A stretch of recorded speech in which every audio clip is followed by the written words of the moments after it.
المصطفى محمد. اللهم صل على محمد وآل محمد. اللهم صل على محمد وآل محمد. اللهم صل على محمد وآل محمد وعلى آله وصحبه ومن تبعهم بإحسان إلى يوم الدين أما بعد. Masyiral muslimin rahimakumullah, kita bersyukur bersua kembali untuk meneruskan pelajaran irfan kita. Malam ini adalah malam terakhir untuk bagian 1, jadi nanti pada saat ini juga, malam ini juga kita masuk pada bagian 2, yaitu tentang berpakaian dalam salat, ya, tata cara ataukah adab berpakaian dalam salat. Mari kita masuk ke screen.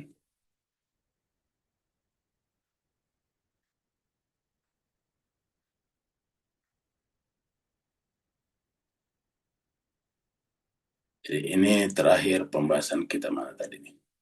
Bukan ini ya. Kita masih di sini ya.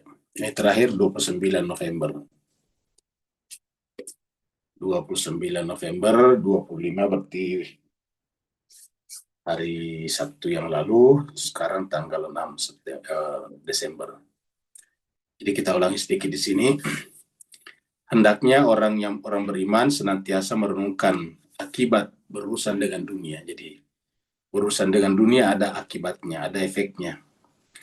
Dalam beberapa saat dapat merendahkan jiwa yang mulia dan membuatnya terus terbelit dalam keadaan yang paling buruk dan menjijikkan.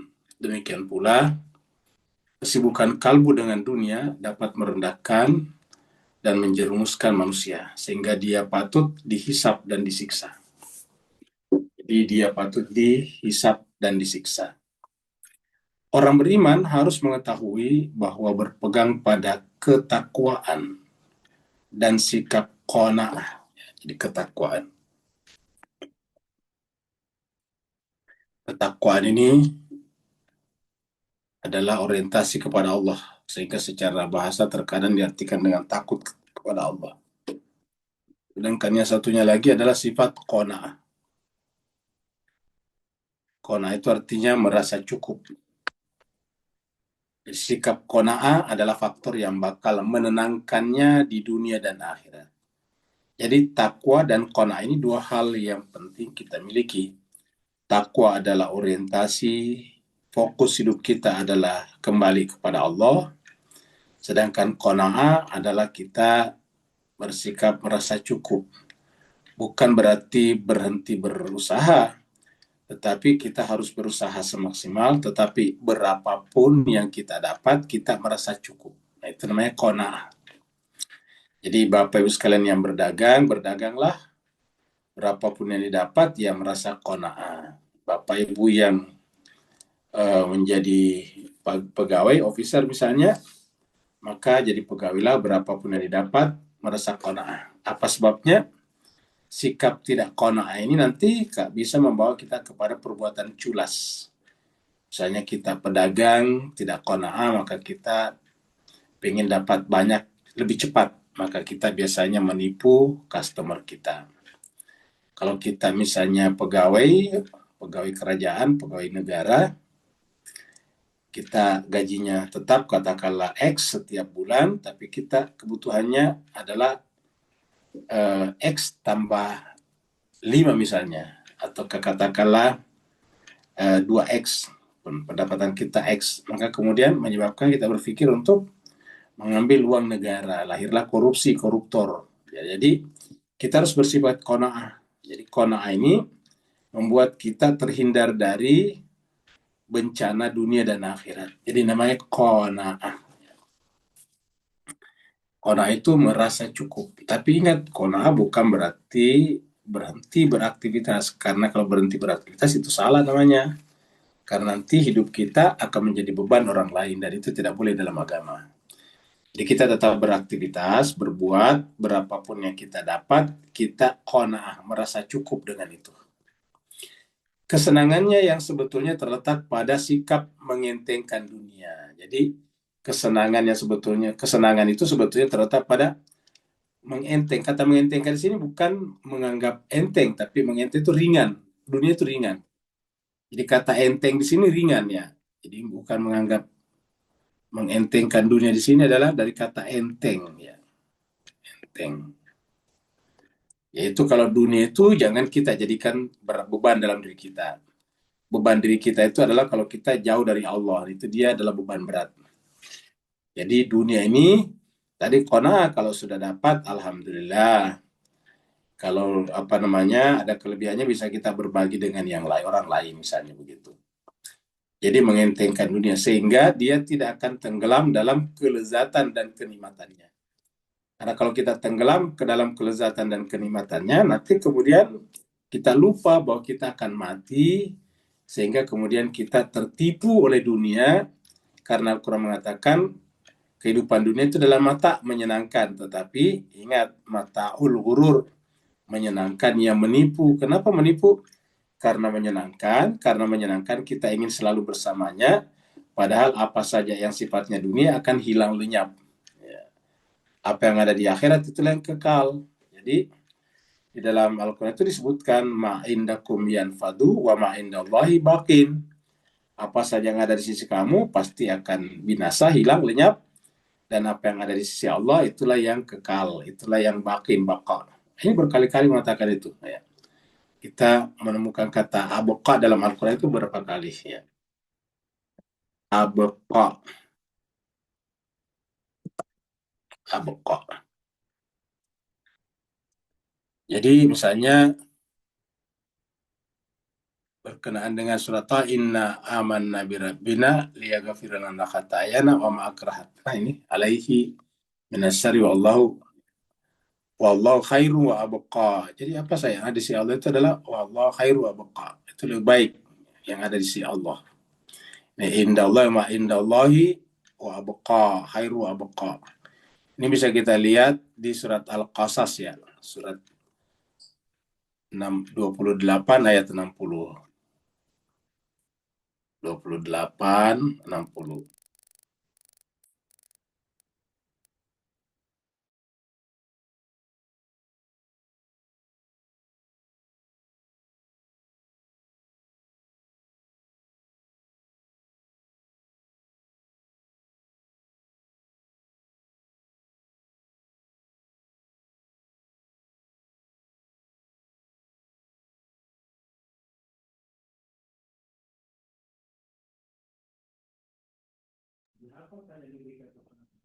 Tidak ada suara.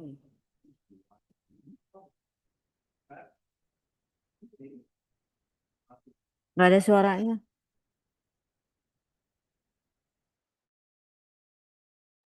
Iya, nggak ada suaranya. Abik terpental nih kayaknya.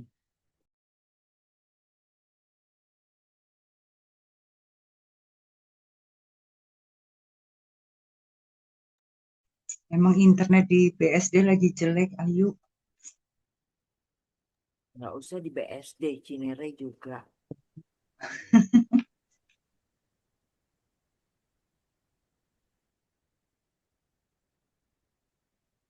Mohon maaf Pak Buya tadi keluar ternyata. Mari kita masuk lagi ke screen-nya. Jadi ulangi lagi kita lihat ini surat Al-Qasas surat 28 ayat 60. Wa ma utitum apa saja yang diberikan kepada kalian min syai'in dalam bentuk apapun, min syai'in itu dari sesuatu, entah uang, entah emas, perak, entah pangkat, jabatan, kesehatan, popularitas, syai'in apapun. Maka semuanya itu adalah pamata'ul hayatid dunia wa zinatuha. Maka itu adalah merupakan mata kesenangan, kenikmatan dunia, kehidupan dunia. Famata'ul hayatid dunia itu adalah kesenangan kehidupan dunia, wa zinatuha dan perhiasannya saja. Wa ma indallah dan apa yang ada di sisi Allah khairun wa abqa. Apa yang ada di sisi Allah itu lebih baik dan lebih kekal. Khairun wa abqa, lebih baik dan kekal. Afala ta'qilun, kenapa kalian tidak menggunakan akal? Jadi ini disampaikan ini ayat seperti ini Al-Quran sering muncul. Yang sering kita angkat itu adalah surat An-Nahl. Ini mirip ini surat An-Nahl itu ayat 96. Surat 16 ayat 96. Ma'indakum yanfadu. Apa saja yang ada di sisi kalian akan lenyap binasa. Wa ma'indallahi baqin. Dan apa yang ada di sisi Allah itu adalah baqin. kekal. Di wa ma indallahi baqin, apa yang di sisi Allah itulah kekal. Jadi yang ada di sisi kalian lenyap, yanfadu akan hilang. Yang ada di sisi Allah adalah baqin.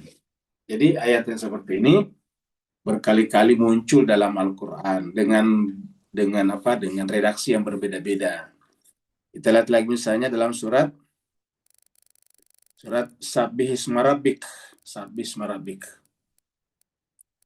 Surat Al-Ala. Kita lihat pada ayat ini.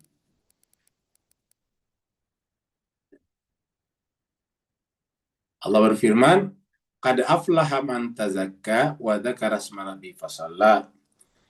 Sungguh beruntunglah orang yang selalu mensucikan jiwanya. Wa dzakara asma rabbi, dan selalu mengingat nama Tuhannya, fasalla, lalu salat. Ya. Bal tu'thirunal hayata dunya. Tetapi sayangnya banyak di antara kalian yang justru lebih memilih kehidupan dunia. Tu'thirunal hayata dunya, secara tu'thirun kita mengikuti jejaknya dunia, mengejar dunia. Sayangnya banyak di antara kalian, ataukah kalian, kata-kata banyak kita ambil dari jamak ini. Banyak dari kalian yang mengejar kehidupan dunia. Padahal wal akhiratu khairu wa abqa. Padahal akhirat itu lebih baik dan lebih kekal. Jadi mirip tadi ya surat Al-Qasas ayat 60. Kalau di Al-Qasas 60, wa ma indallahi khairun wa abqa. Apa yang ada di sisi Allah itu lebih baik dan kekal. Jadi ayat ini berkali-kali muncul dalam Al-Quran. Di dalam surat Ar-Rahman paling terkenal, kullu man 'alaiha fan wa yabqa wajhu rabbika dzul jalali wal ikram. Jadi kullu man 'alaiha fan. Segala sesuatunya adalah fan. Kullu man 'alaiha fan. Man 'alaiha, ya, 'alaiha fan. 26 Ar-Rahman 26. Surat 55 26.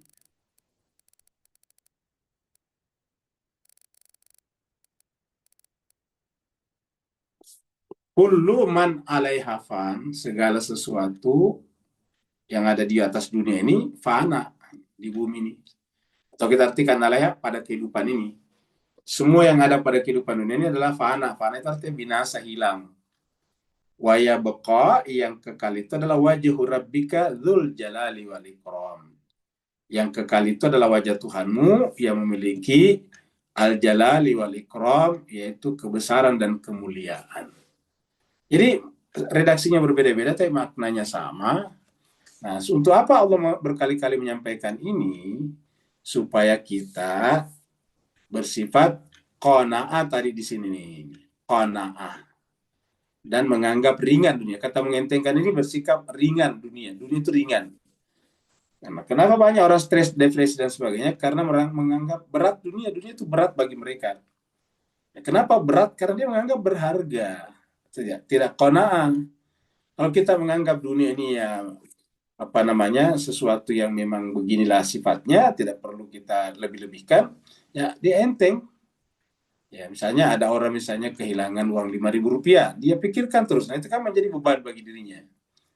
Tapi kalau ada orang yang mengentengkan, kalau dia hilang ya udah, nggak usah dipikirin, sudahlah selesai. Niatkan aja kalau ada yang mendapatkannya sebagai sedekah bagi dia, seperti itu kan. Akhirnya menjadi enteng rasanya dunia. Kalau kehilangan uang 5.000 saja dipikirkan terus-menerus, nah itu akan menjadi berat, stres, depresi. Bahkan kita saksikan banyak sekali orang melakukan kejahatan, bahkan pembunuhan karena uang. Kita dengarkan tempo hari ada ada guru atau apa gitu ya, dibunuh ya. Nah ternyata itu bukan guru ya, di Papua itu istri pegawai pajak ya, orang pajak. Karena ternyata yang membunuhnya itu adalah main judi, ngutang 5 juta rupiah, dia ingin bayar utangnya, kalaplah matanya, dia datangi rumah seorang ibu, dibunuh orang ibu. Jadi bayangkan, gara-gara 5 juta, satu ibu istrinya orang dibunuh, ya istrinya orang dibunuh, kemudian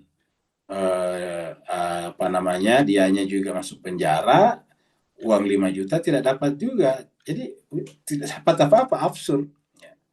Nah, seperti itu. Akhirnya kan menjadi panjang ceritanya. Di penjara bisa sampai seumur hidup kalau membunuh seperti itu, menganiaya. Nah, jadi sayang sekali. Jadi begitulah banyak orang terjebak pada masalah-masalah hanya karena dunia itu dianggap berat. Ya, jadi kita enteng aja dunia. Kalau sederhananya sekali, kalau kita dunia, kalau ada yang bisa kita makan, ya kita makan apa adanya. Kalau tidak ada, ya kita berpuasa lagi. Seperti itu. Sambil ingat, berusaha yang salah itu kalau kita bersifat masa bodoh namanya. Itu tidak boleh. Karena kalau kita bersifat masa bodoh, berarti menjadikan diri kita menjadi beban orang lain, beban masyarakat. Jadi kesenangannya sebetulnya terletak pada sikap mengentengkan dunia, sehingga dia tidak akan tenggelam dalam kelezatan dan kenikmatannya. Banyak orang yang stres hanya karena pengen makan di resto tertentu, tidak bisa, uangnya tidak cukup, itu tersiksa. Padahal nggak perlu. Ya. Di samping membersihkan dirinya dari najis-najis lahiriah, orang beriman juga harus membersihkan dirinya dari barang-barang haram dan syubhat. Nah, ini dia. Nah, inilah harusnya diperbanyak ini pembahasan ini supaya orang tidak korup. Ini kita lihat gara-gara korupsi merajalela sehingga kemudian ya hutan dibabat seenaknya, akhirnya kemudian rakyat yang menderita. Yang membagi-bagi hutan itu adalah orang di pusat, yang mengawal pelaksanaannya juga pusat, yang membekingi pusat, yang menikmati pusat. Maksudnya orangnya tinggal di Jakarta duduk-duduk, bahkan dia berjalan-jalan ke berbagai negara, tetapi rakyat di bawah yang tidak dapat apa-apa hilang merasakannya. Itulah dia. Makanya orang beriman itu harus membersihkan dirinya dari barang-barang haram. Jadi bukan hanya nih. Jadi orang beriman itu ya bukan hanya membersihkan dirinya dari najis-najis lahiriah ini, membersihkan diri dari najis-najis lahiriah. Contohnya dalam Islam itu ada mandi, ada wudhu, itu kan dalam rangka membersihkan diri dari najis-najis lahiriah. Orang Islam banyak yang rajin mandi, yang rajin berwudu, bahkan wudunya tidak putus-putusnya. Habis batal wudunya wudu lagi. Tetapi uang haram dimakan juga. Orang beriman juga harus membersihkan dirinya dari barang-barang haram dan syubhatnya. Akhirnya apa yang terjadi jemaah sekalian? Banyak orang beragama tidak mengerti substansi agama. Substansi agama itu adalah kemanusiaan. Ya, namanya adalah nyawa. Namanya maqasidus syariah. Ya. Maqasidus syariah. Maqasid. Ya, maqasid. Maqasid dus syariah. Maqasid itu nanti maksud tujuan syariat. Ya, tujuan syariat itu apa? Adalah menyelamatkan nyawa manusia. Itu yang paling tinggi. Jadi semua ibadah-ibadah lain menjadi runtuh kalau berkenaan dengan nyawa. Ini menyelamatkan nyawa. Jadi maqasid syariat yang menyelamatkan nyawa. Menyelamatkan nyawa. Contohnya, babi itu kan haram ya. Bangkai haram. Tapi kalau kita dalam keadaan terpaksa tidak ada lagi makanan lain atau tidak ada lagi obat lain kecuali makan daging babi, maka dibolehkan. Nanti tidak melampaui batas. Ya. Waman bagin wala adin fala itsmale, siapa yang karena terpaksa dan tidak diniatkan, maka la itsmale, tidak ada dosa baginya. Padahal itu kan aslinya haram. Haram itu kan prinsip. Nah, tapi kalau menyangkut nyawa dia boleh memakannya. Ya. Contoh lagi berpuasa. Berpuasa itu kan wajib, bahkan termasuk rukun Islam. Ya. Tetapi dikatakan apabila kalian sakit atau safar tidak perlu berpuasa. Nah, kamu menunjukkan nyawa yang diutamakan. Man kana minkum maridon aw ala safarin, faman kana minkum maridon aw ala safarin, fa'iddatun min ayyamin ukhra. Siapa di antara kalian sakit atau dalam keadaan safar, maka tidak perlu berpuasa, ganti saja di hari yang lain. Nah, itu kan menyelamatkan nyawanya namanya. Nah, tetapi coba lihat salah satu bupati di Aceh, ya. Salah satu bupati Aceh Selatan, dalam keadaan rakyatnya bergulat menghadapi berjibaku menghadapi lumpur yang masih tinggi, susah mendapatkan makanan, listrik, bahan bakar minyak. Bupatinya dengan istri keluarganya pergi umroh. Coba kita lihat. Padahal umroh ini kan sunat. Tidak ada tuntutan di akhirat kalau kita tidak umroh. Umroh ini sunnah, ya, bukan wajib. Ya, jadi ulangi lagi, umroh itu sunnah, bukan wajib. Kalau kita tidak berumroh, tidak ada tuntutan dari Allah di akhirat. Ya, karena itu ibarat seperti salat sunat juga. Ya, salat sunat tidak boleh apa-apa boleh ditinggalkan. Nah, tetapi itu yang dilakukan Bupati Aceh, meninggalkan rakyatnya dalam keadaan gelap gulita, dalam keadaan kekurangan pangan, aksesnya belum terbuka dengan baik. Dia tinggalkan rakyatnya, baru pergi umroh. Padahal yang memilih dia rakyatnya, yang memilih dia jadi bupati kan rakyatnya. Ya. Nah, artinya apa? Urusan rakyat itu wajib, sedangkan umroh itu ditinggalkan dalam kondisi emergensi seperti itu. Nah, tetapi pada ini Aceh itu apa? Serambi Mekah. Ya. Aceh ini terkenal dengan Serambi Mekah, Islami sampai syariat Islam diberlakukan di sana. Tapi mengerti hukum Islam saya, mohon maaf, nggak ngerti. Ya, tidak mengerti namanya fiqhul aulawiyat. Jadi ada namanya fiqhul aulawiyat. Apa itu fiqhul aulawiyat? Fikih skala prioritas. Aulawiyat itu dari kata awal, mendahulukan yang utama. Fiqhul aulawiyat. Apabila berjumpa dua urusan, maka kita mendahulukan yang wajib, meninggalkan yang sunat. Ya, itu namanya fiqhul aulawiyat. Contohnya misalnya, kita mau pergi sholat di masjid. Jalan kaki masjid. Tiba-tiba dalam perjalanan kita ada kecelakaan di samping kita. Orang berdarah-darah. Nah, pertanyaannya, kita pergi sholat dulu, baru nolong orang itu gimana? Dalam fikih kita menyelamatkan nyawa tadi ini. Harus menolong orang itu dulu. Jadi kita tidak perlu sholat dulu ke masjid. Kita bawa orang ini ke rumah sakit. Karena dia butuh pertolongan cepat. Karena kalau tidak kehabisan darah, ya meninggal, nyawa. Maka kita harus menghentikan perjalanan kita ke masjid, lalu membawa orang ini pergi ke rumah sakit secepatnya. Setelah itu baru kita sholat. Kalau waktunya habis, ya kan bisa diqadar. Itulah Islam indahnya. Nah, tapi siapa yang bisa melakukan ini? Yang mengerti fiqhul aulawiyat.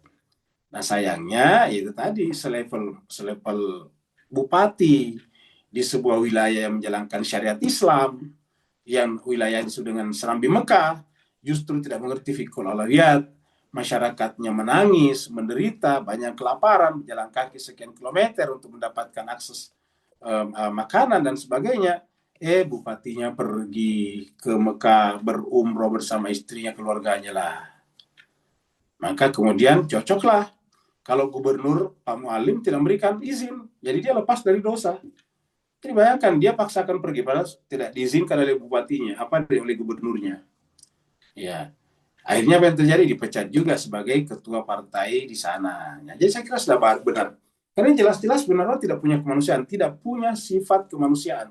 Ini yang disebut dengan menyembah agama, bukan menyembah Tuhan lagi. Ini menyembah agama, menyembah umroh, menyembah ibadah. Ini namanya agama dengan kebodohan tingkat tinggi. Ini namanya kebodohan murakab. Karena mendahulukan umroh yang sifatnya sunat dan meninggalkan rakyatnya yang ribuan orang kelaparan, kesulitan akses dan sebagainya.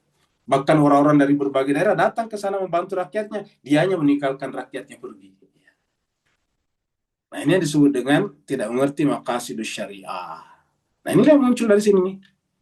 Kenapa? Karena dia membersihkan dirinya dari najis-najis, tapi dia tidak mau bersihkan dirinya dari barang-barang haram. Syubhat, ya boleh jadi, Pak. Boleh jadi pendapatannya selama ini ya nyolong dari luar negara. Ya, waktu kemarin terpilih juga itu ya mungkin meras-meras di mana-mana. Jadi samping membersihkan dirinya dari najis, orang beriman juga harus membersihkan dirinya dari barang-barang haram dan syubhat. Ya, jadi jemaah sekalian, siapa saja di antara kita harus marah menyaksikan perbuatan seorang bupati seperti ini. Kenapa? Karena menyangkut masalah nasib kepada rakyatnya. Ya, ini adalah benar-benar perbuatan yang zalim, sezalim-zalimnya atas nama agama. Inilah agama banyak membuat orang semakin bodoh. Ya, jadi agama terkadang membuat orang menjadi jahal murakab. Ya, ingat, agama terkadang membuat orang menjadi jahal murakab, menjadi jahiliyah bertingkat-tingkat. Sama misalnya kemarin berkumpul di Monas, ribuan katanya, banyak dari ulama. Apa kemudian yang dipikirkan di sana? Tidak banyak yang berpikir tentang kejadian di Aceh, di Sumatera Utara dan Sumatera Barat. Yang ada apa? Mengusulkan agar tanggal 2 Desember jadi hari libur nasional. Coba bayangkan. Apa relevansinya? Ya. Nah, ini semuanya adalah tidak mengerti tentang agama secara substansi namanya. Jadi kita lagi-lagi, jadi di samping membersihkan dirinya dari najis-najis lahirnya, orang beriman juga harus membersihkan dirinya dari barang-barang haram dan syubhat. Ketika dia mengenal dan mengetahui kehinaan dirinya, dia akan menutup pintu takabur dan kebanggaan diri. Nah, ini. Jadi ketika dia mengenal dan mengetahui kehinaan dirinya, maka dia akan menutup pintu takabur dan kebanggaan diri. Jadi kita ini hina. Ya, kita ini tidak punya apa-apa. Ini pengenalan diri kita. Jadi kalau orang tidak mengenal dirinya, sangka dirinya berharga, nilai hebat, apalagi dia bupati dan sebagainya.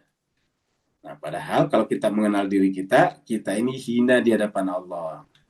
Kalau kita sudah merasa hina, maka tertutuplah pintu takabur dan ego diri. Lari dari semua maksiat dan dosa, serta membuka pintu tawadu dan penyesalan atas dirinya. Dia akan bersungguh-sungguh dalam menaati segala perintah Allah dan menjauhkan diri dari bermaksiat padanya demi kebaikan tempat kembalinya kelak. Dia harus menghampiri makam kekudusan ilahi dengan kesucian dan kejernihan jiwa. Jadi ulangi, dia orang beriman itu harus menghampiri, mendekati makam kekudusan ilahi dengan kesucian dan kejernihan jiwa. Dia orang beriman mesti bisa memenjarakan dirinya dalam penjara ketakutan, takut kepada Allah maksudnya, kesabaran, dan menghindarkan dirinya dari ajakan-ajakan nafsu supaya dia bisa selamat dari penjara siksa Tuhan. Berangkat menuju Allah ke alam abadi dan berada di sisinya yang maha suci untuk menikmati keredaannya. Ingat, menikmati keredaannya. Keredaan Allah itu adalah nama lain daripada surganya, nama lain daripada fana dari dunia dan baqa di dalam kebakan Allah. Makanya di dalam Al-Quran, surga itu terkadang disebut dengan keredaannya. Contohnya dalam surat Al-Qari'ah. Allah berfirman, فَأَمَّا مَنْ ثَقُلَتْ مَوَازِنُهُ فَهُوَ فِي عَيْشَةٍ رَاضِيَةٍ. Jadi, فَأَمَّا مَنْ ثَقُلَتْ, siapa yang berat, mawazinu, timbangannya, ya, maka kemudian tempatnya radiyah. فَأَمَّا مَنْ ثَقُلَتْ مَوَازِنُهُ فَهُوَ فِي عَيْشَةٍ رَاضِيَةٍ. Tempat hidupnya adalah dalam keadaan ridha. Sebaliknya, وَأَمَّا مَنْ خَفَّتْ مَوَازِنُهُ fahuwa fi maka tempatnya di neraka hawiyah. Wa ma adraka ma hiya narun hamiyah. Jadi itu adalah neraka. Jadi jemaah sekalian, kenikmatan inilah puncak harapan ahli suluk. Karena selain keredaannya tidak ada lagi yang berharga. Perhatikan ini jemaah sekalian. Kalimat terakhirnya menarik untuk kita simak baik-baik ya. Inilah puncak harapan ahli suluk. Karena selain keridhaannya maka tidak ada yang berharga. Jadi yang berharga itu adalah keridhaan Allah Subhanahu wa taala. Maka berkali-kali disebutkan dalam Al-Qur'an itu pasti orang beriman mengejar ridhonya. Coba kita lihat di sini nih. Surat Al-Hasyr surat 59 ayatnya 8. Al-Quran Allah berfirman lil fuqara'il muhajirin, di antara orang yang boleh mendapatkan fa'i ini ma'afa Allah, pemberian Allah. Fa'i maksudnya dalam peperangan yang dimenangkan tanpa melalui peperangan. Maka untuk siapa? Ini kan fa'i itu adalah harta sitaan perang tapi tidak berperang, tidak terjadi peperangan, mengalah sebelum berperang. Maka dia disita supaya jangan melakukan kejahatan lagi. Maka sitaannya itu untuk siapa? Untuk Allah, walir Rasul, walidil qurba, wal yatama, wal masakin, seterusnya. Baru di sini lil fuqara juga untuk para fakir, al muhajirin, dari kalangan muhajirin, alladzina yang ukhriju min diarim, yang terusir dari kampung halaman mereka, dari rumah-rumah mereka, wa amwalim, dan dipisahkan dengan harta benda mereka. Mereka meninggalkan rumah-rumah mereka karena diusir, dipisahkan dari keluarga dan harta bendanya, semata-mata apa? Ia betaghuna fadlam minallahi waridwana. Semata-mata karena mencari, orientasinya adalah karunia Allah dan ridhonya. Wa yansurunallah wa rasulah, dan menolong Allah dan Rasulnya. Wa yansurunallah wa rasulah. Allah dan Rasulnya. Apa kata Allah? Ulaika humus sadiqun. Mereka itulah yang benar imannya. Jadi, di sini kita lihat mereka mencari karunia Allah dan ridhonya, dan motifnya menolong Allah dan Rasulnya. Wa yansurunallaha wa rasulah. Menolong Allah dan Rasulnya. Kalau kita kan terbalik. Biasanya justru berharap ditolong Allah dan Rasulnya. Jadi kita dapat berharap ditolong imam zaman misalnya. Ditolong oleh komunitas. Nah, itu yang terjadi kita. Kalau ya sebenarnya tidak seperti itu. Walaupun dia fakir kan fakir ini. Fakir ini tapi orientasi hidupnya apa? Orientasi hidupnya adalah ia betaghuna fadlan minallahi wa ridwana wa yansurunallah wa rasulah. Mereka walaupun dia fakir itu lebih rendah dari miskin. Ya, fakir itu lebih rendah dari miskin. Atau orang kalau masih miskin, itu berarti masih ada pendapatannya, cuma tidak mencukupi. Kalau fakir itu tidak punya kemampuan untuk berusaha lagi. Itu fakir namanya. Jadi tidak punya kemampuan untuk berusaha, itu fakir. Maka kemudian, yang seperti ini adalah motifnya apa? Adalah semata-mata ya betahu nafadla minallahi wa ridwana. Semata-mata mencari karunia Allah dan ridhonya, dan niatnya, motifnya menolong Allah dan Rasulnya. Nah, siapa yang seperti itu? Ulaika humus sadiqun. Mereka itulah orang-orang yang benar imannya. Jadi ridhonya tadi. Dan saya kira banyak lagi dalam Al-Quran tentang ya betabuna fadla minallahi wa ridwana. Ya, ridwana. Jadi banyak itu dalam Al-Quran. Wa ridwana. Ridwannya. Kalau tidak salah juga ada di sini surat At-Taubah surat 9. Ayatnya kita lihat di sini.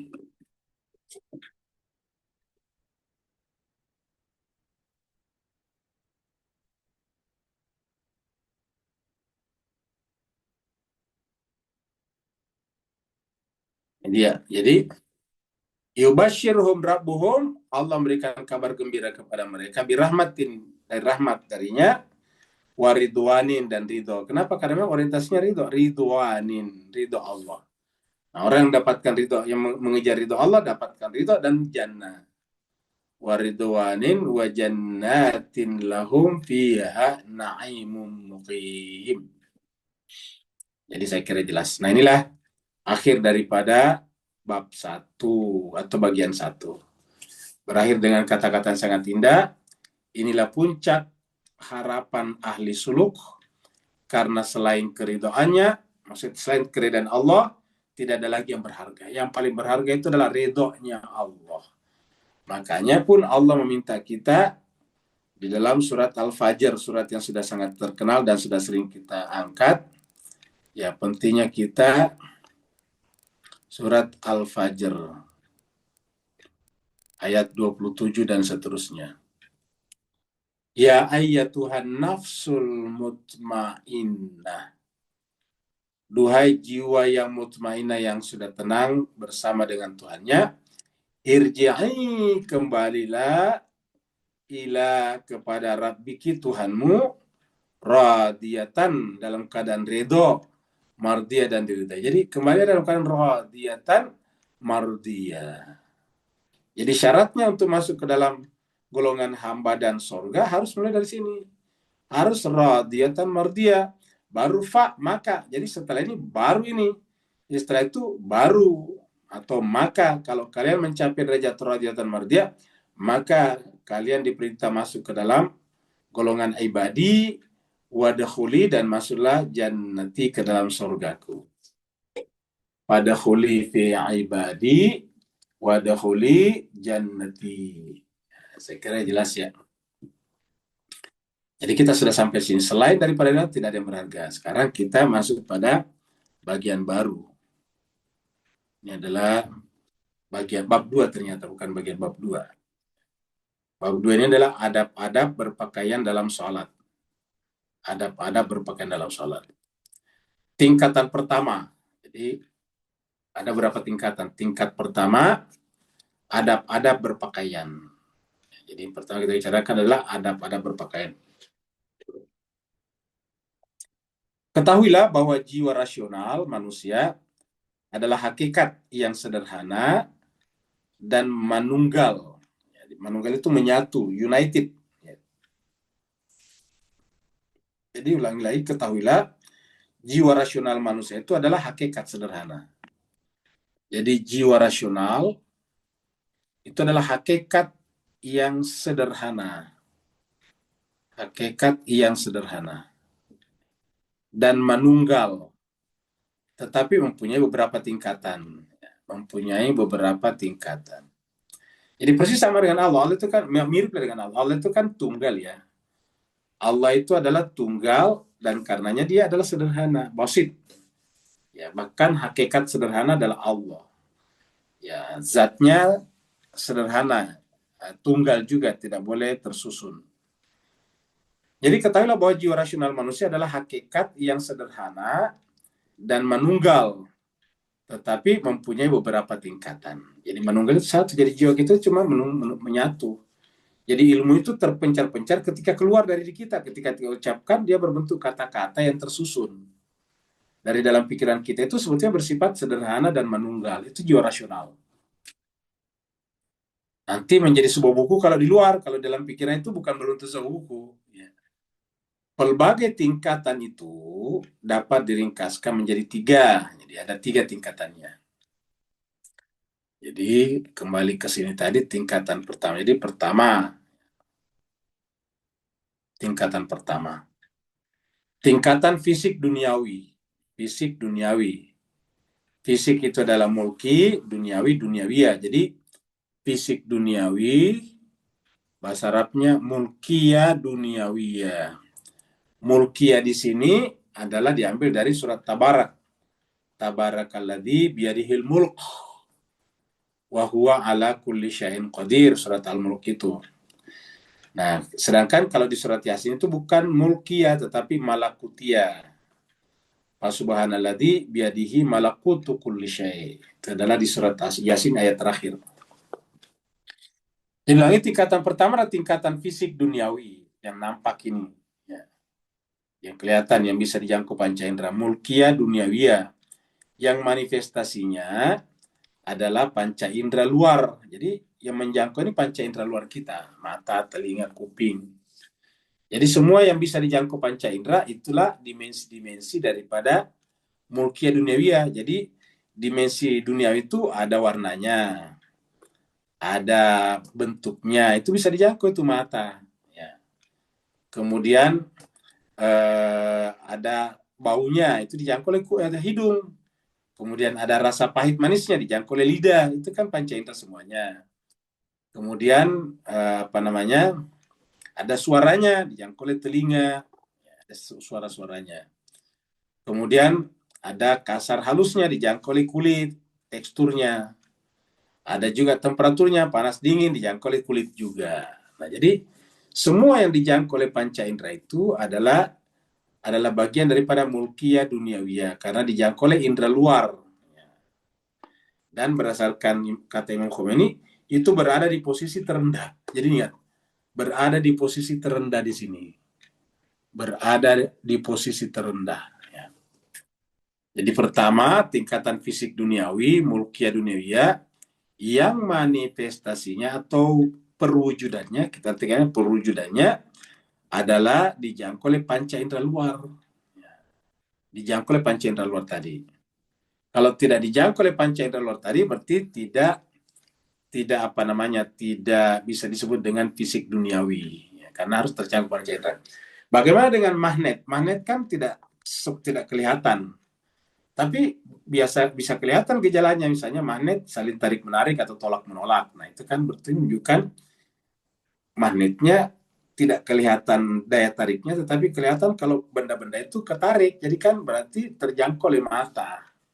Kalau kita pegang misalnya paku didekatkan ke magnet, maka kita ketarik. Nah, itu kan menunjukkan terasa. Jadi bisa dijangkau oleh panca indera. Berasa kita ditarik oleh si magnet itu. Nah, begitulah misalnya listrik. Listrik itu kan tidak kelihatan. Nanti kapan kita tahu ada listriknya? Dirasa, pakai dipegang, kita kesetrum. Nah, itu kan berarti pakai kulit, pakai tubuh kita. Nah, jadi kesimpulannya itu adalah mulkiyah duniawiyah. Kedua, ingat, mulkiyah dunia itu berada di posisi terendah. Ingat, posisi terendah.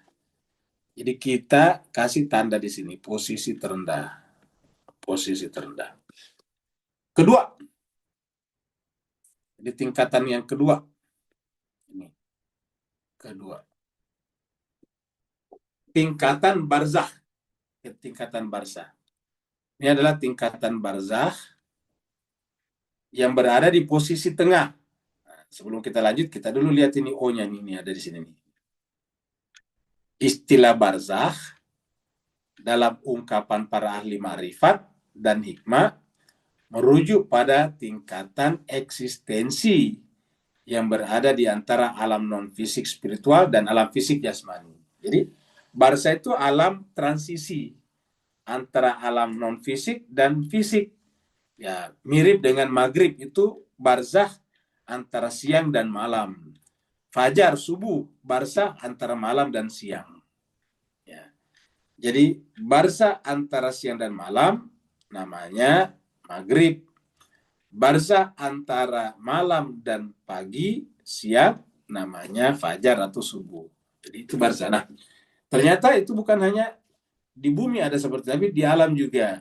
Ya, jadi alam. Jadi tingkatan barzah yang berada di posisi tengah, ingat tengah. Dan manifestasinya adalah indera-indera batin, tubuh barzah dan bentuk imajinal, bentuk mithali. Ya. Imajinal itu bentuk misali. Dan ketiga, ini kedua dulu kita selesaikan ini ya. Jadi tingkatan barzah yang berada di posisi tengah. Jadi tempatnya berada di posisi tengah. Kalau tadi ini berada di posisi terendah, ini di posisi tengah. Ini tadi yang di atas di posisi tengah, ini di posisi terendah. Dan manifestasinya adalah melalui indera-indera batin. Indera batin, tubuh barzah dan bentuk imajinal, mithal. Nah, ini yang disebut dengan tingkatan kedua di tengah barzah. Nah, kemudian yang ketiga tingkatan ghaib. Tingkatan ghaib. Jadi yang ketiga adalah tingkatan ghaib. Ini adalah yang ketiga. Tingkatan ghaib dan batin. Yang manifestasinya adalah kalbu beserta segenap tindakannya. Nah, jadi kita sudah lihat ini ada tiga. Jadi berdasarkan ini susunan kita ini ada tiga kalau berdasarkan pernyataan ini. Pertama adalah fisik duniawi seperti tubuh kita panggil itu jasmani namanya. Ya. Kemudian yang kedua adalah tingkatan barzah, yaitu manifestasinya melalui indera-indera batin, tubuh barzah dan bentuk imajinal. Jadi kalau kita membayangkan sesuatu, itu adalah barzah sebetulnya tuh. Misalnya di dalam pikiran kita kan ada pohon, tapi bukan pohon di luar. Ya, pohon yang ada dalam pikiran kita namanya pohon imajinal, bentuk-bentuk imajinal. Ya. Kenapa? Karena kalau pohon beneran kan berat. Ada dalam pikiran kita. Nah, itu adalah tempatnya dalam barzah sebetulnya. Kemudian yang ketiga, tingkatan ghaib dan batin yang manifestasinya adalah kalbu beserta segenap tindakannya. Jadi tempatnya di kalbu beserta tindakannya. Jadi antara jasmani dan kalbu ini ada yang lain, ya, yang kemudian menjadi tempat itu tadi.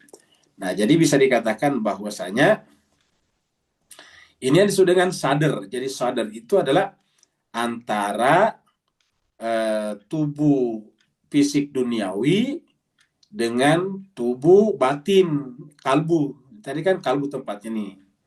Nah, di sini tidak disebutkan, tapi sepertinya itu yang dimaksud, yang disebut dengan yang disebut dengan sudur.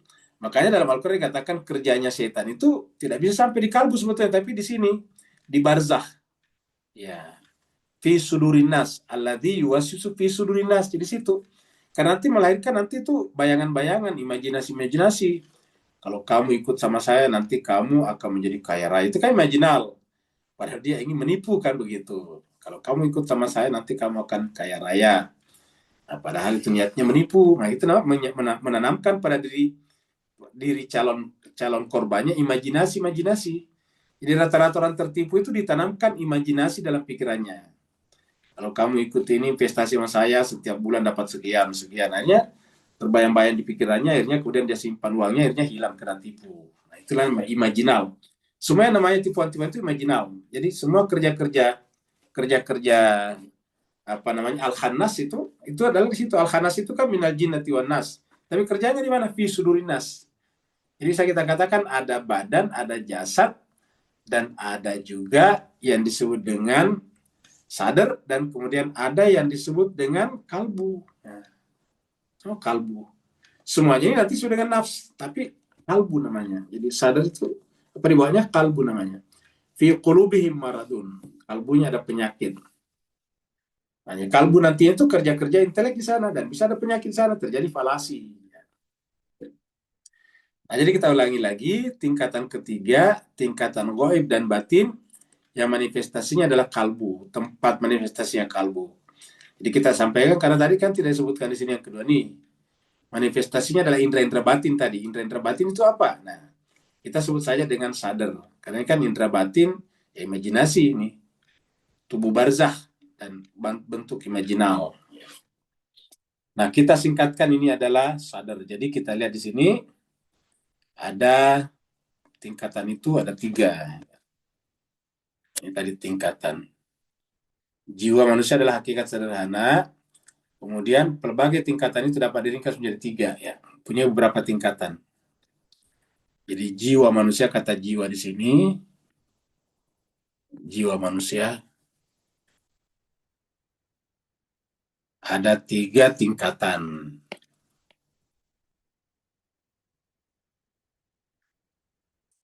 Yang pertama sekali adalah tingkatan jasmani. Jasmani itu, jasmani juga bahasa Arabnya jisim. Ya, jisim.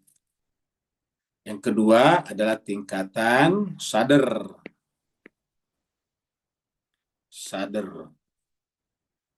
Ya. Ini sifatnya imajinal. Ini sifatnya indrawi di sini. Indrawi. Kalau di sini sifatnya imajinal. Imajinal bahasa Arabnya tadi misali. Yang ketiga adalah tadi yang nomor 3 ini tingkatan gaib dan batin. Tingkatan gaib dan batin ini adalah kalbu. Kalbu bersifat batin. Ya gaib. Jadi inilah kita lihat ini 3 tingkatan kita. Jadi harusnya indera ini masuk ke dalam imaji masuk ke dalam batin. Mungkin ini kalau dalam bahasa psikologi modern ya, ini disebut dengan hipotalamus, ini disebut dengan limbik, ini disebut dengan korteks. Ini kan nanti bersifat rasionalnya di sini. Jadi ini ada bersifat indrawi adalah hipotalamus, dan yang imajinal ini adalah bersifat sistem limbik. Dan ini adalah korteksnya, rasionalnya di sini. Limbik itu yang bersifat rasa, imajinasi.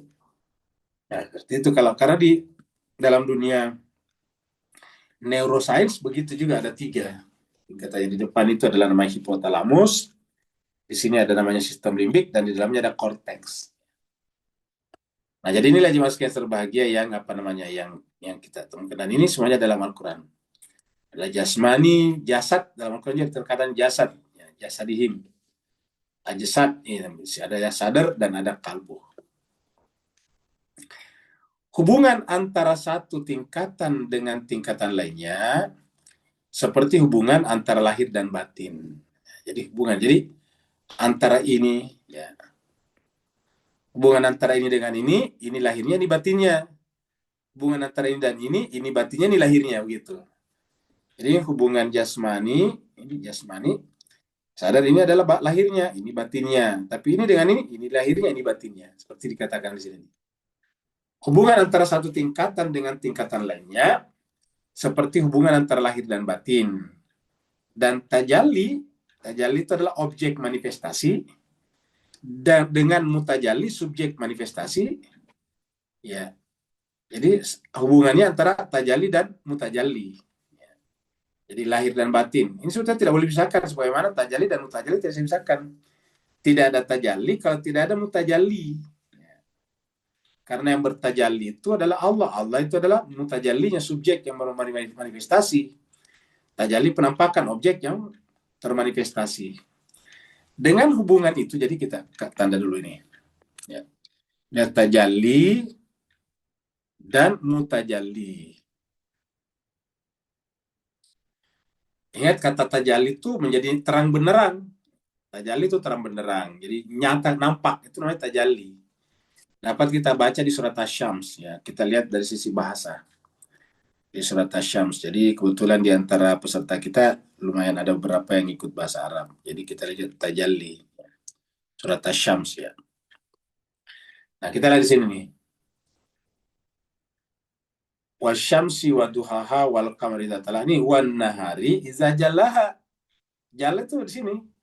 Dan siang apabila jallaha, menampakkan semuanya. Jadi siang itu tajalli, semuanya nampak. Jadi tajalli itu nampak jelas, terang benderang.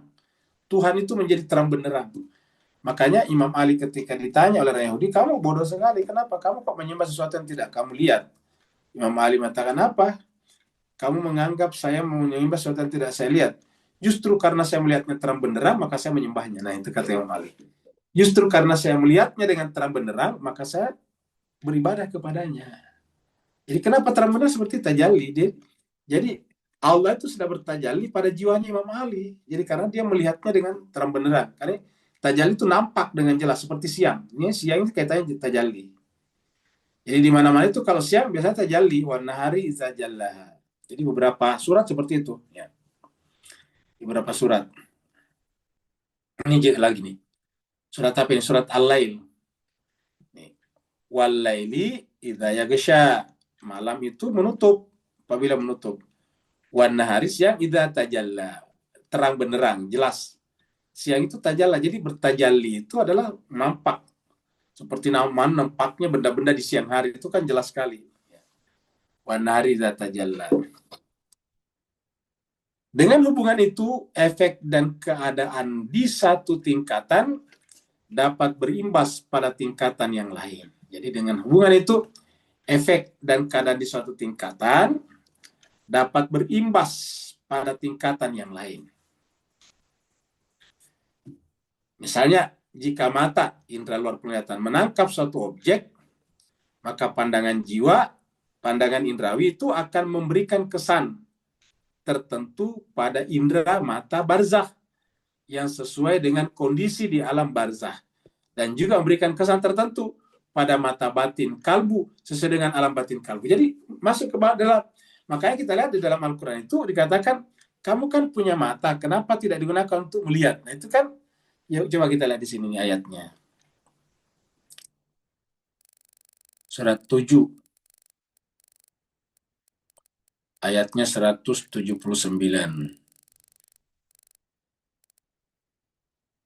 Allah berfirman, walaqad dzara'na li jahannam, sungguh kami akan memenuhi neraka jahanam, katsiran, kebanyakan, minal jinni wal insi, dari jin dan manusia.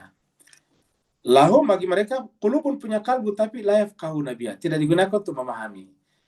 Walahum ayun, nah ini ayun ini mata lahiriah, ini ayun namanya. Jadi mata kepala kita namanya ainun.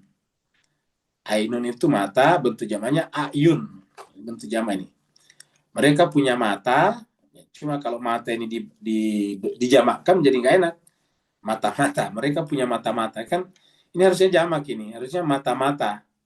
Tapi kalau diterjemahkan mata-mata nggak enak, karena di bahasa Indonesia, bahasa Malaysia juga mungkin, bahasa Melayu, mata-mata itu spy. Spy itu mata-mata namanya. Agen rahasia itu spy. Ya. Seperti 007, ya itu adalah spy. CIA itu adalah mata-mata, itu adalah ini. Maka diterus terjemahkan mata aja di sini. Aslinya ini adalah mata-mata.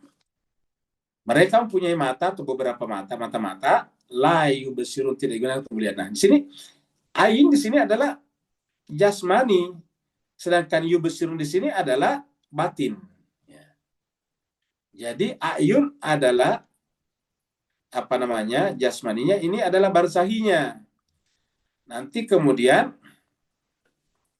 menyusup masuk ke dalam menjadi fuad. Nah, itu adalah menjadi paling dalam batin. Jadi lahum ayunun la yubsiruna biha walahum azan. Ini azan ini telinga. Jadi kalau Bapak Ibu memegang kupingnya, telinganya itu adalah azan. Makanya kalau orang azan itu kan memegang telinganya, azan. Azan juga bermakna memperdengarkan. Memperdengarkan itu yang membuat sesuatu itu sampai di telinga, azan.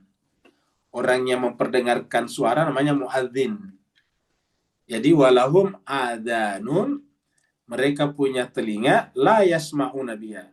Jadi artinya apa? Ketika mereka punya telinga tapi la yasma'una, artinya dia hanya mendengarkan dengan kuping lahiriah tapi tidak sampai ke dalam jiwanya. La yasma'una biha, tidak mengirim informasi tadi itu ke dalam jiwa. Nah, orang seperti itu yang hanya mengandalkan mata, hanya mengandalkan telinga, tapi tidak sampai ke dalam jiwanya, tidak sampai ke dalam jiwanya, tidak sampai ke dalam jiwanya, maka itu kal an'am, seperti hewan ternak. Hewan ternak melihat, melihat juga. Hewan ternak mendengar, mendengar juga. Hewan ternak berpikir, berpikir juga hewan ternak. Maksudnya itu ada otaknya juga. Buktinya dia bisa awas tuh, lihat itu hewan ternak. Kalau ada sesuatu dia awas, dia hati-hati. Nah, mereka itu seperti hewan ternak, balhum adal, bakal lebih sesat lagi. Ulaika humul ghafilun, mereka lalai. Lalai dari apa? Lalai dari mempergunakan batinnya. Jadi kita ulangi lagi, misalnya jika mata indera luar penglihatan menangkap suatu objek, maka pandangan indrawi itu akan memberikan kesan tertentu pada indera mata barzah yang sesuai dengan kondisi di alam barzah. Dan juga memberikan kesan tertentu pada mata batin kalbu sesuai dengan alam batin kalbu. Demikian sebaliknya, sesuatu yang ada pada batin kalbu akan memberikan kesan tertentu pada kedua alam lainnya, alam barzah dan alam lahir. Jadi dari dalam bisa keluar, sebagaimana dari luar bisa ke dalam. Makanya di awal-awal buku ini kita membicarakan bahwa pada tingkat pertama kita mengedukasi alam barzah kita, apa namanya, jiwa barzah kita dan jiwa batin kita dari luar dulu, luar masuk, dididik. Nah, setelah terdidik, maka kemudian batin sudah tahu, sudah kuat, sudah ma'rifah, maka dia mempengaruhi apa namanya tadi, jiwa barzahi. Barzahi mempengaruhi mata, telinga, sehingga dikatakan dia akan melihat dengan mataku, kata Tuhan, dia akan mendengar dengan telingaku, kata Tuhan. Nah, itu kan berarti startnya sudah dari dalam. Seperti yang dikatakan ini. Jadi kita ulangi lagi. Jadi kita ulangi dari sini. Jika mata indrawi menangkap suatu objek, maka pandangan indrawi itu akan memberikan kesan tertentu pada indera mata barzah yang sesuai dengan kondisi di alam barzah. Dan juga memberikan kesan tertentu pada mata batin kalbu sesuai dengan alam batin kalbu. Sebaliknya juga begitu. Sesuatu yang ada pada batin kalbu akan memberikan kesan tertentu pada kedua alam lainnya, yaitu pertama ke alam barzah dulu, baru ke atas alam lahirnya. Di samping terbukti dengan dalil yang kuat, uraian di atas juga selaras dengan intuisi manusia, wijdan. Selaras dengan intuisi manusia. Oleh karena itu, semua tuntunan lahiriah formal yang diajarkan oleh syariat pastilah berpengaruh pada tingkatan batin. Dan semua perangai indah manusia yang berada pada tingkatan barzah pastilah berpengaruh pada tingkatan lahiriah dan batin. Contohnya, imajinasi. Kalau imajinasi kita selalu imajinasi positif, ya kalau ibaratnya itu bersangka baik, nanti kemudian mempengaruhi batin kita. Batin akan menjadi baik. Itu kan bersangka itu adalah di level barzahi, di level imajinatif. Karena bersangka itu membayangkan orang buruk, membayangkan orang baik. Demikian pula ma'rifat dan akidah yang benar pada tingkatan batin manusia pastilah berpengaruh pada barzah dan lahiriah manusia. Jadi inilah jemaah sekalian berbahagia. Jadi kita ulangi lagi di sini.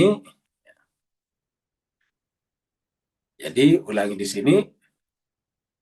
Semua tuntunan lahiriah formal yang diajarkan oleh syariat pastilah berpengaruh pada tingkatan batin dan semua perangai indah manusia.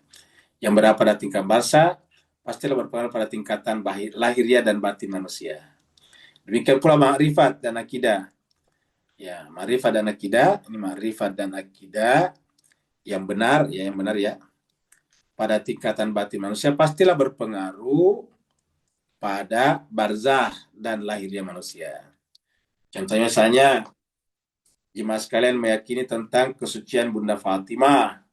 Maka begitu mendengarkan derita Bunda Fatimah pasti menangis misalnya. Itu kan dari batin keluar ke mata. Ya.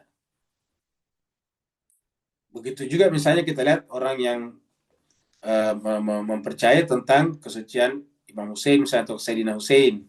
Maka begitu mendengarkan penderitaannya di Karbala langsung juga menangis, memukul-mukul dadanya. Nah itu adalah berpengaruh. Jadi itu berpengaruh. Jadi ma'rifat dan akidah yang benar pastilah berpengaruh pada barzah dan lahirnya manusia. Nah jadi mudah-mudahan ini. Jadi kita pertama dari atas ke dalam, itu kita bina. Setelah dalaman kita yaitu batin kita menjadi, esoterik kita menjadi baik, dewasa, nanti berpengaruh keluar. Ya, jadi pertama dari luar. Makanya inilah pentingnya sebetulnya pendidikan dari awal. Orang tua tuh, anak-anak di awal itu kan indrawi, baru masuk ke dalam. Tapi kalau masa kanak-kanak tidak mendapatkan pendidikan yang baik, nanti juga akan tidak sehat juga cara berpikirnya, karena memang dari luar ke dalam kurang bagus. Ketika dari luar ke dalam kurang bagus, maka batinnya pasti kurang bagus, kurang sempurna. Tapi anak-anak seperti misalnya yang dibesarkan dalam keluarga kenabian, seperti misalnya Fatimah Zahra, misalnya Hasan Hussein, Zainab Al-Kubra, yang dibesarkan dalam sebuah keluarga itu pasti bagus juga, ya, bagus juga ke dalam. Nah, nanti kemudian setelah dia menyerap masuk ke dalam jiwanya, dia keluar seperti itu, baik juga. Ini sebetulnya adalah model pendidikan yang sangat menarik, ya. Jadi kalau anak-anak dibiasakan, dia akan keluar juga.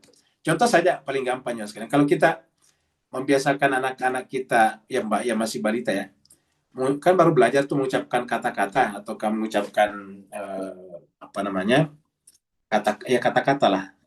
Nah, kalau kata-kata itu kita ucapkan salah seperti anak-anak, dia nanti lama juga baru memperbaikinya. Ya, misalnya. Tapi kalau kita mengajarinya dengan kata-kata yang benar, dia pasti benar. Dia akan keluar dari pikirannya pada saat berbicara benar. Ya. Seperti itu. Jadi kalau kita mengajarinya dengan kata-kata yang tidak sempurna, maka misalnya makan, kita katakan maam. Nah, itu nanti dia akan tertanam maam. Begitu berbicara maam juga. Tapi kalau kita dari awal kita mengajarkan makan, dan makan, nanti bicara makan juga. Karena itu kan tertanam masuk dalam jiwanya, terus keluar lagi. Ya, jadi apa yang keluar tergantung dari yang pertama yang dimasukkan. Nah, inilah makna dari kata-kata kalian itu keluar dari perut ibu dalam keadaan tidak mengetahui apa-apa. Ya, jadi seperti dalam surat An-Nahl ayat 78. Ya. Wallahu akhrajakum min butuni ummahatikum. Allah mengeluarkan kalian dari perut ibu kalian, la ta'lamuna syai'at, tidak mengetahui sesuatu. Tapi apa yang Allah berikan? Wa ja'ala lakum, Allah memberikan kepada kalian as-sam'a, pendengaran. Pendengaran ini kita anggap sebagai tengah keluar, disebut dengan apa namanya? Disebut dengan kuping, telinga, ke dalam disebut dengan batin. Al-basar, al-basara, keluar disebut dengan mata, ke dalam disebut dengan batin. Al-faida, keluar disebut dengan otak, ke dalam disebut dengan batin. Nah, seperti itulah. Jadi, lakum sama al-basara al-faida, la'allakum tashkurun. Nah, sekarang, apa yang terjadi nanti pada batin tergantung yang didengar, dilihat, dan dipikirkan. Itu tergantung pendidikan awal. Dan itu tergantung daripada orang tua terutama ibu lagi. Karena di dalam Islam disebut ibu itu adalah madrasatul ula, sekolah pertama. Makanya kan bahasa kita namanya bahasa ibu. Jadi madrasatul ula. Makanya disinilah pentingnya ibu-ibu itu menjadi perlu sekali sangat-sangat arif, bijaksana, dan pintar.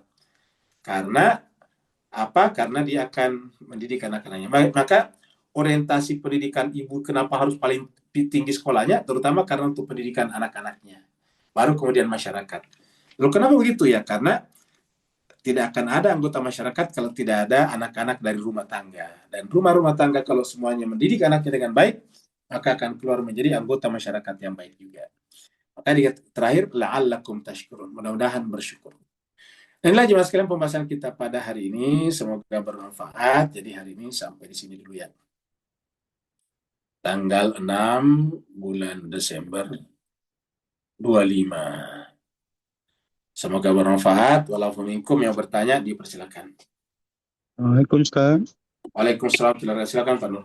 Alhamdulillah, barakallahu fiik. Azim. Bismillahirrahmanirrahim. Baik ya Ustaz. Bismillahirrahmanirrahim. Ustaz, berarti bila kutiupkan ruhku dalammu, kita telah dipersiapkan untuk secara batiniah mampu menampung apa-apa limpahan kurnia yang batin. Dan ini ditajalikan secara zahir. Sebab sebenarnya zahir batin itu adalah satu, bukan terpisah Ustaz. Barakallahu fiik. Afwan. Nah, baik, menarik jemaah sekalian. Jadi kita tadi mulai dari pembahasan awal ya. Pembahasan awal tadi, kalau keluar itu semakin banyak. Ke batin itu kan tunggal tadinya tadi pembahasannya. Ya. Pembahasannya tadi di sini awal ini. Ya. Ketahuilah bahwa jiwa rasional manusia adalah hakikat yang sederhana dan menunggal. Menunggal itu united, ya, bersatu menunggal. Jadi wahdah. Ya. Jadi kalau kita lihat di sini, katakanlah di sini ada tingkatannya. Ini adalah tingkatan-tingkatan. Nah, kita anggap ini adalah luar ya. Kemudian ini adalah barzah tadinya. Kemudian sini adalah batin. Nah, kita lihat, semakin ke dalam artinya semakin menyempit. Maksud menyempit itu menyederhana, menjadi sederhana. Jadi begini modelnya nih. Nah, gini modelnya. Jadi ketika sampai di batin ini dia menjadi tunggal di sini satu nih. Ya. Ini keluar semakin majemuk ke dalam, menyempit ke dalam, menyempit lagi. Jadi semakin ke dalam, semakin sederhana. Jadi alam batin kita ataukah berpikir rasional kita, jadi di sini puncaknya di sini, puncaknya di sini nih ya. Pada level inilah bersentuhan langsung dengan Allah di sini. Ya. Karena dia tunggal kan, ini. Di sinilah tajallinya sebetulnya dia tunggal. Karena dia semakin ke sini semakin menyatu. Nah ini yang disebut dalam ilmu filsafat hikmah dengan ini adalah namanya al-kathra, banyak. Ini kan banyak di sini nih. Di sini tunggal. Jadi maka ini arahnya dari al-kasra menuju kepada al-wahda. Jadi di dalam al-kasra ada al-wahda.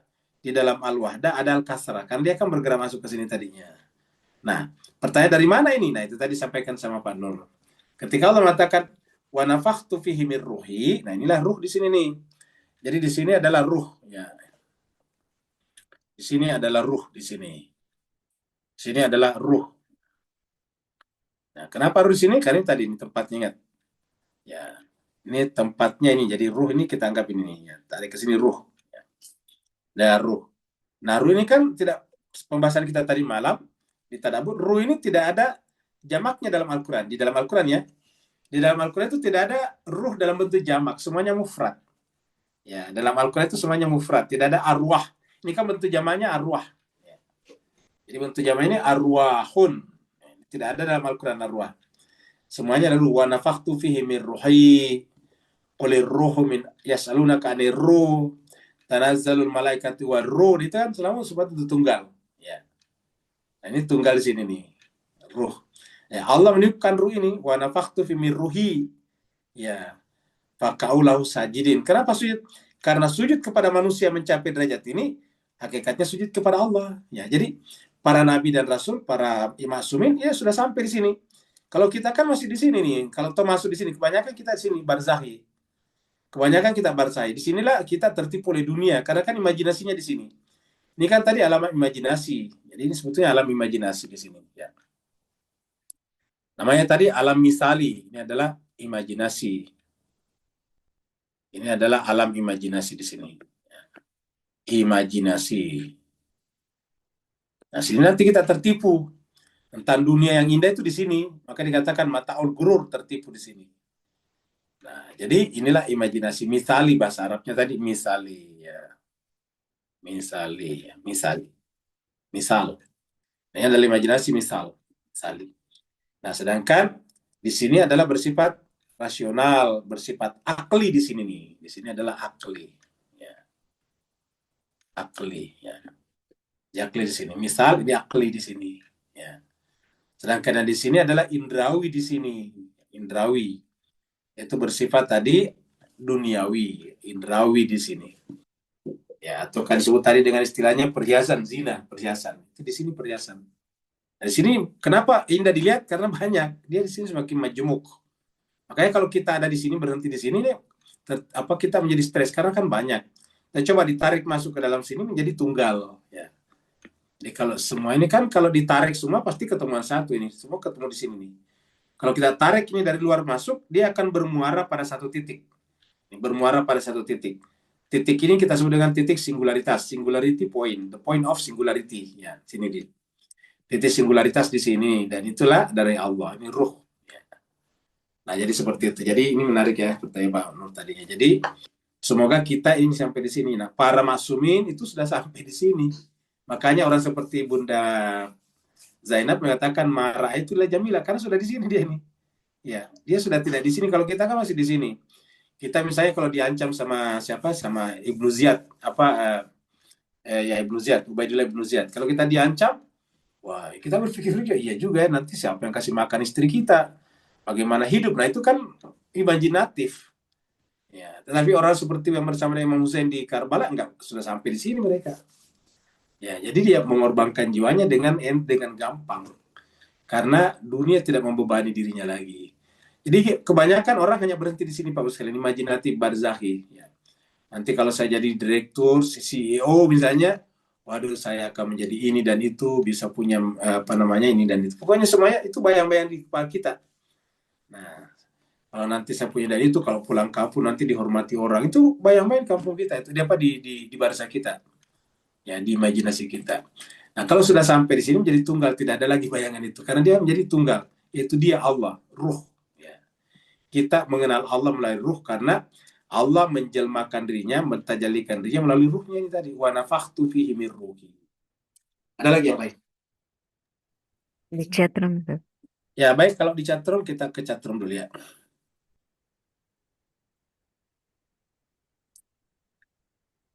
Menyelamatkan nyawa itu lebih penting dari kewajiban agama, betul sekali. Jadi kalau bertabrakan ya, bertabrakan. Tapi kalau tidak bertabrakan, tidak bertembung ya tidak perlu. Misalnya ada orang kejadian di jalan, banyak orang yang bantu ya kita tetap pergi ke masjid sholat gitu.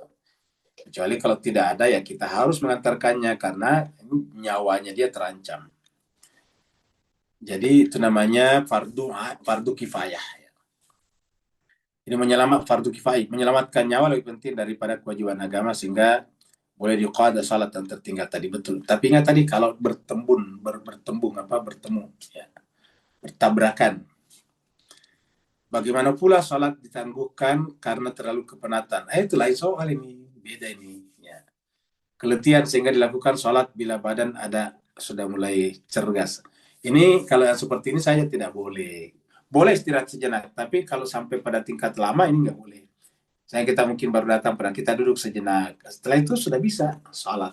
Jadi tidak perlu lama, karena tidak boleh meninggalkan salat. Ya. Kecuali kata Imam Khomeini, kalau mengantuk sekali sampai tidak bisa tidak bisa mengendalikan dirinya, ya harusnya tertidur dulu sejenak kata Imam Khomeini. Nah kalau tertidur itu ternyata tanpa sadar tertidurnya lewat, nah itu baru qada. Bagaimana dalam situasi ini? Saya kira seperti tadi, tidak diperbolehkan istirahat terlalu lama, karena cuma penat itu cuma sekedar ya gampang bisa diatasi kalau seperti itu. Ya, tidak menyangkut nyawa. Kecuali kalau menyangkut nyawa, misalnya kita kena kita tiba-tiba kayak kena stroke atau kena jantung atau kepala kita pusing, itu vertigo misalnya, nah itu harus istirahat dulu. Tapi kalau cuma penat, letih, itu masih bisa. Seperti itu. Jadi kita harus melihat dulu kondisinya. Jadi kalau kondisinya benar-benar bisa mengancam nyawa kita, nah maka kemudian kita harus istirahat dulu. Tapi kalau tidak perlu, karena berkaitan dengan tadi nyawa. Terima kasih banyak atas perhatian Bapak sekalian. Mohon maaf atas segala kekurangan. Wassalamualaikum warahmatullahi wabarakatuh. Waalaikumsalam.